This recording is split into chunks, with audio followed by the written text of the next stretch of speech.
The whole world should be watching The Trial of the Chicago 7 the minute it hits Netflix. Sustained.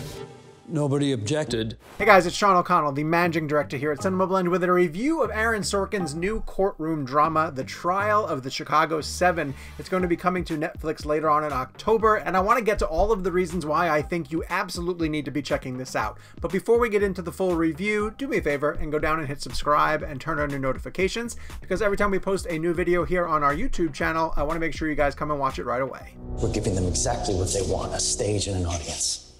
Yeah, you really think there's going to be a big audience?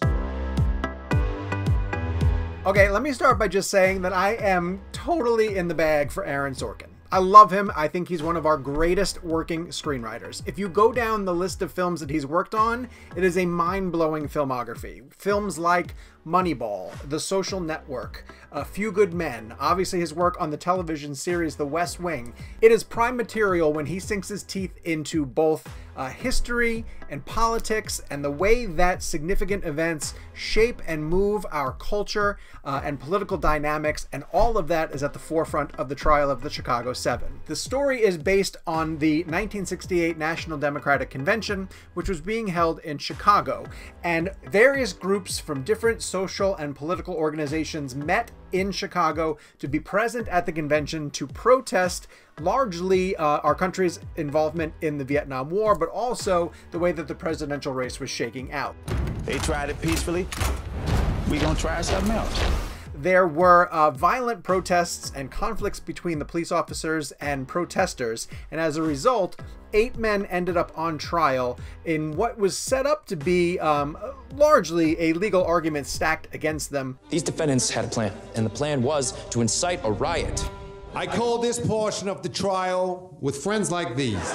And so there's a lot of really big picture ideas for Sorkin to sink his teeth into going into this story, and of course so many parallels that we can see to things that are going on in our contemporary headlines. And it's kind of amazing, again, watching Aaron Sorkin, the screenwriter, just connect the dots between things that happened in our past to things that are going on right now, and essentially make the argument that yes, these things are cyclical, and some of the things that we're struggling with now as a nation plagued us even back then, and kind of cynically makes the note that we're probably going to be dealing with it for years to come as well too, because these are just things that are part of our nature. There's no place to be right now but in it. But it's not one of those scripts that is heavy-handed with its preaching or its messaging, and that's what's the brilliance of Aaron Sorkin. He's able to really dance along that line of being entertaining while he's educational, and he's making you angry and, you know, upset about things that are happening in the social scale, on the political range, because we see them still happening in this day, and we're kind of mad at ourselves that we're letting ourselves fall for the same mistakes. This is what revolution looks like, real revolution.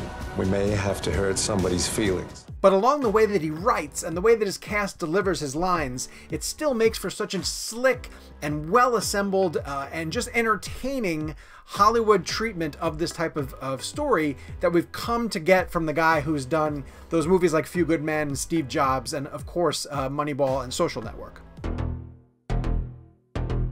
So the main reason to go see The Trial of the Chicago 7 is because of Aaron Sorkin. It's an Aaron Sorkin courtroom drama, and literally that's all you need to know. Can you tell us why? Because this is my courtroom. But his cast is, of course, off the charts incredible, and everybody does the best possible work with the script that he is giving them.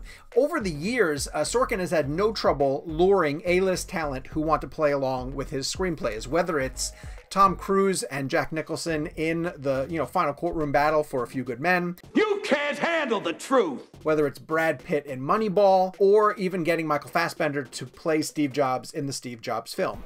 Here, he doesn't really have what we would call like marquee talent names, but everybody who's brought into the cast is perfect for the role that they are playing. Abbie Hoffman, the anarchist social activist, is played by Sacha Baron Cohen, the over-the-top comedian who has been in, of course, some wild films like Borat, but also does really subtle work as Ali G and slips perfectly into the role of Abbie Hoffman in this film and does exactly what Sorkin needs him to do. Across from him is Eddie Redmayne, who is playing Tom Hayden, who is also on trial as part of the Chicago 7, but isn't that sort of anti-establishment, fly-in-the-ointment type person that Abbie is. They have totally different personalities, even though they're working towards similar goals. It is a goddamn trial. Political trial. No, we were arrested for the law doesn't recognize political trials. No, we weren't arrested. We were chosen. Their opposition is Frank Langella, who is the stern judge who's presiding over the court case against the Chicago 7 and wants nothing to do with any of the people who are there at the trial. And the standout of the ensemble has to be Yahya Abdul-Mateen II, who you probably know from Aquaman and who just won the Emmy recently for his role as Dr. Manhattan in the Watchmen series. The character that he plays, Bobby Seale, is a tragic and really significant part of the court case. For a while, they were known as the Chicago 8 because Bobby Seale was included in the defense case mainly because the government wanted to put the Black Panthers on trial. So even though Bobby Seale, the character that Yahya is playing, wasn't involved with the other 7 members of the defense team, he gets put on trial and has to be essentially be kept there to defend why he was in Chicago in the first place. He was in Chicago for 4 hours total, and he does not have a lawyer who's representing him, but the court will not let him go. And that has led to some really historic and very, very uncomfortable, but factually accurate representations of his treatment as an African-American man in the court system in the late 1960s. Get your hands off me! You're the first to suggest that I have discriminated against a black man. Then let the record show that I'm the second. Sorkin doesn't shy away from that. Yahya Abdul-Mateen leans into the performance, and his portrayal of Bobby Seale is as memorable as you're going to get. He makes the most of his time with Sorkin, and I think is going to be the one who stands out from the ensemble, although it's really hard to say because really everybody is playing their A-game. There's a Michael Keaton role later in the film that I don't want to tell you too much about, but it's really, really significant.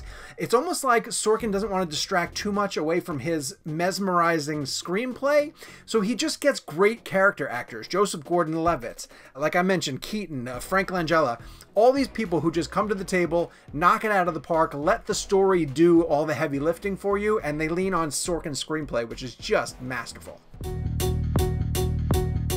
I honestly think that The Trial of the Chicago 7 is one of the best films I've seen this year, if not right now the best film that I have watched. If I'm going to give it a slight knock, it's this one thing. Aaron Sorkin directs it, and it's only his second feature film that he's directed, coming off of Molly's Game.